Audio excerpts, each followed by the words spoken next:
सभी लोगों को प्रणाम। पहला नमस्कार। जय दुर्गे माँ, जय श्री राम। आज आगे की कथा, जिसमें आज भी तृतीय दिवस है, तृतीय ही है, तो तृतीय दिवस की कथा ही सुनाऊंगी।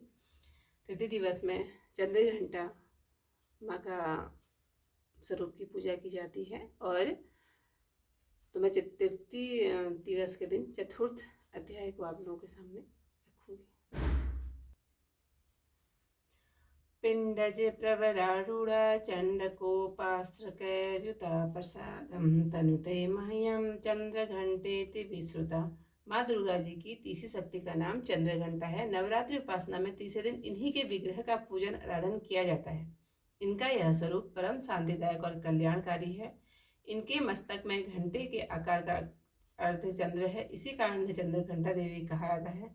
इनके शरीर का रंग स्वर्ण के समान चमकीला है। इनका वाहन सिंह है। हमें चाहिए कि अपने मन, क्रम, वचन एवं कर्म एवं काया को विहित विधित विधान के अनुसार पूर्णतः परिशुद्ध एवं पवित्र करके माँ चंद्रघंटा के शरणागत होकर उनकी उपासना आराधना में तत्पर हों। उनकी उपासना से हम समस्त सांसारिक कष्टों से विमुक्त होकर सहज ही परम पद के अधिकारी बन सकते हैं। चतुर्थ अध्याय, देवताओं की स्तुति। ऋषि बोले, अत्यंत पराक्रमी उस दुरात्मा महिषासुर एवं उसकी सेना के देवी द्वारा मारे जाने पर इंद्र आदि देवतागण अपने वाणियों द्वारा देवी जी की स्तुति करने लगे। जिस देवी जी ने अपनी शक्ति से सारे जगत को व्याप्त कर लिया है, जिसका स्वरूप सभी देवताओं का समूह है, सभी देवता एवं महर्षि इसकी पूजा किया करते हैं, उस अंबिका देवी को हम प्रणाम करते हैं। वही देवी हमारा मंगल करे, जिसके अतुल प्रभाव को एवं बल को भगवान शेषनाग, ब्रह्मा तथा हरि भी नहीं कह सकते। वही चंडिका देवी सारे जगत के पालन के लिए तथा अमंगल के भय के नाश का विनाश करे। जो श्री स्वरूपिणी पुण्य आत्माओं के घरों में तो लक्ष्मी स्वरूप है, पापियों के घरों में दरिद्रता है, पवित्र बुद्धि वालों के हृदय में बुद्धि, श्रेष्ठ पुरुषों के यहाँ श्रद्धा, कुलीन मनुष्यों के यहाँ लज्जा स्वरूपिणी है। इस प्रकार ही हे देवी, हम आपको प्रणाम करते हैं। हे भगवती, आप विश्व का पालन करें। हे मातेश्वरी, आपके इस अचिंत्य रूप का, असुरों के क्षय करने वाले आपके महान पराक्रम का एवं देवता तथा असुरों के सामने संग्राम में किए गए आपके अद्भुत चरित्रों का वर्णन हम किस प्रकार कर सकते हैं। हे भगवती, आप संपूर्ण जग का कारण हो। सत्व, रज, तम इन तीनों गुणों वाली होते हुए भी आप अज्ञेय हो। दोषों के कारण हम लोग आपको जान नहीं सकते। हम तो क्या विष्णु, शिव आदि भी आपका पार नहीं पा सकते। आप सबकी आश्रय हो एवं आप आध्या अव्यक्ता परा प्रकृति हो। हे देवी जी, सभी यज्ञों में जिसके उच्चारण करने से सभी देवता तृप्त हो, आप ऐसा अचिंत्य महाव्रत स्वरूप हो और संपूर्ण दोषों से रहित, इंद्रियों को वश में करने वाले, तत्व को भी सार जानने वाली मोक्षार्थी मुनिजन जिनका अभ्यास करते हैं, वह देवी भगवती परा विद्या आप हो। आप शब्द स्वरूपा हो। परम पवित्र ऋग्वेद, यजुर्वेद एवं मनोहर उद्गीत के पदों के पाठ से युक्त सामवेद का आप निधान हो। वेदत्रयी देवी हो। 6 गुणों से संपन्न आप भगवती हो। सभी शास्त्रों का ज्ञान कराने वाली देवी हो। आप मेघा हो। दुर्गम संसार रूप सागर से पार उतारने वाली नौका रूप दुर्गा हो। आप असंग हो। कैटभ दैत्य के शत्रु विष्णु के वक्ष स्थल पर निवास करने वाली आप लक्ष्मी स्वरूपा हो एवं चंद्रमा को मस्तक पर धारण करने वाले भगवान शंकर से सम्मानित आप गौरी हो। यद्यपि आपका मुख सुंदर तथा परिपूर्ण चंद्रमा के बिंब का अनुकरण करने वाला एवं निर्मल मंद मुस्कान से शोभित है, इस प्रकार के निर्मल मंद मुस्कान से शोभित चंद्रमुख को देखकर क्रोध से परिपूर्ण महिषासुर ने झट ही आप पर प्रहार किया।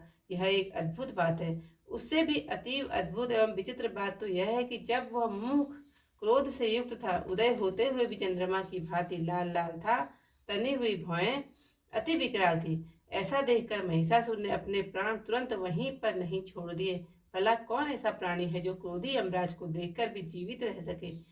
हे देवी जी, आप प्रसन्न हो। सर्वदा उन्नति दाता देवी जी, आप जिन पर प्रसन्न हैं, वे ही सभी देशों में आदर पाते हैं, उन्हें ही धन तथा यश मिलता है। हे देवी, आपकी कृपा द्वारा ही पुण्यात्मा पुरुष सभी धर्म संबंधी कार्य प्रतिदिन किया करता है। आपकी कृपा से उसे स्वर्ण लाभ होता है। इसी कारण आप तीनों लोकों में फल देने वाली हो। आपसे बढ़कर और कौन है? सबके लिए उपकार करने वाली हो, आप सर्वदा दयामयी हो।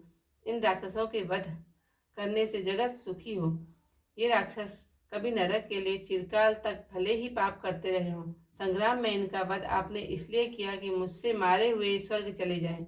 यही मन में रखकर हे देवी आप पापियों का वध करती हो। आप असुरों को केवल देखने मात्र से भस्म क्यों नहीं करती? शत्रुओं पर शस्त्रों का प्रहार क्यों कर दिया करती हो? इसका भी कारण है क्योंकि शत्रुगण मेरे शस्त्रों से मरकर पवित्र होकर उत्तम लोकों में पहुंचे। इस प्रकार वह आपके यह विचार अत्युत्तम है। आपका शील स्वभाव दुराचारियों के दुष्ट स्वभाव को निर्वृत्त करने वाला, आपका रूप अचिंत्य है, उसकी अन्य किसी के साथ तुलना ही नहीं हो सकती। आपका पराक्रम तो देवताओं के पराक्रम को बढ़ाने वाला और दैत्यों का नाश करने वाला है। इसी प्रकार आप शत्रुओं पर भी दया किया करती हो। आपके पराक्रम की तुलना हे देवी किसके साथ हो सकती है? आपके रूप भी तो परम मनोहर है, परंतु शत्रुओं को भयदायक है। हे वरदायिनी, त्रिलोकी भर में यह आप में ही दिखाई देते हैं। हे देवी जी, शत्रुओं का नाश करके इस सारी त्रिलोकी की आपने रक्षा की। संग्राम भूमि में उन दैत्यों का विनाश करके उन्हें स्वर्ग में पहुंचा दिया और वहां हमारा भय भी दूर कर दिया, क्योंकि हमें उन्मत्त दानव डराया करते थे। हे माता, आपको नमस्कार है। हे देवी, आपकी हमारी सूल से रक्षा करें। हे अंबिके, खड्ग द्वारा हमारी रक्षा करें एवं घंटा के शब्द तथा धनुष की टंकार से भी हमारी रक्षा कीजिए। हे चंडिके, पूर्व पश्चिम दक्षिण में हमारी रक्षा करें। अपने त्रिशूल को घुमा घुमा कर उत्तर में भी हमारी रक्षा कीजिए। ऋषि बोले। इस प्रकार देवी जी की देवताओं ने स्तुति की और नंदन वन में उत्पन्न हुए फूलों तथा गंध चंदन आदि से जगत की माता की उपासना की। सभी देवताओं ने भक्तिपूर्वक दिव्य धूपों द्वारा अर्चना की। तब देवी प्रसन्न मुख होकर उन देवताओं से बोली, हे सभी देवताओं, अपनी अभिलाषा के अनुसार आप हमसे वर मांगो। देवता बोले, हे भगवती, आपने तो हमारी सभी कामनाएं पूर्ण कर दी, कुछ भी बाकी नहीं है। हमारे इस महिषासुर शत्रु का आपने वध कर दिया, फिर भी यदि प्रसन्नता पूर्वक हमें वर देना चाहती हो तो हे माता, यह वर दीजिए कि जब जब भी हम आपका स्मरण करें तब तब हमारी बड़ी बड़ी आपत्तियां आप दूर करें। हे प्रसन्न वदने मातेश्वरी, जो भी मनुष्य इन स्तुतियों द्वारा आपकी स्तुति करे उसे वित्त रिद्धि वैभव दीजिए। हे अंबिके, हम पर सदा प्रसन्न रहिए। ऋषि बोले, राजन, जब देवताओं ने अपने तथा जगत के कल्याण के लिए इस प्रकार वर मांगा, तब उन्हें तथास्तु कहकर भद्रकाली अंतर्ध्यान हो गई।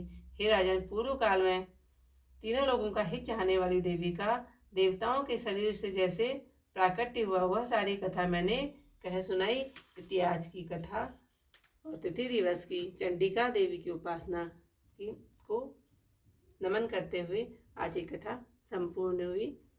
कल को चौथे दिन के साथ, चौथे दिन की नई शुरुआत के साथ आप लोगों से फिर मिलती हूँ। आज की तीसरी नवरात्रि चंद्र घंटा दिवस की आप लोगों को बहुत बहुत शुभकामनाएं। धन्यवाद।